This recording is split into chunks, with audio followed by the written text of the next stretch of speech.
So there's still a lot of unmet needs for our patient. It's a difficult disease. It's highly symptomatic based on the nature of the location of the tumors. And so there's continues to be a need to build upon regimens like 5-FU and platinum and immunotherapy. So I think triplet combinations with immunotherapy and targeted agents, building on the strategy of KEYNOTE-811. I expect we'll see that with zolbetuximab, for example. I think the DKN-01 is a promising approach.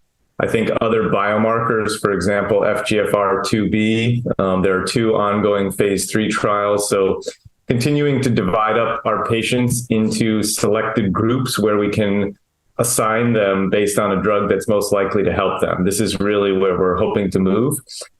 And then really moving all of those ideas into the non-metastatic space where we actually can cure some people.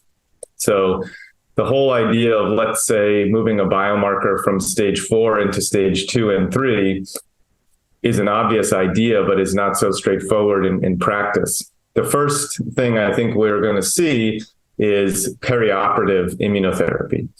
For example, KEYNOTE-585, which is examining chemotherapy plus immunotherapy in a perioperative setting for non-metastatic patients. Similarly, Matterhorn, which is looking at FLOT plus durvalumab in perioperative setting. These may move immunotherapy into the non-metastatic space for more patients beyond what CheckMate 577 has done.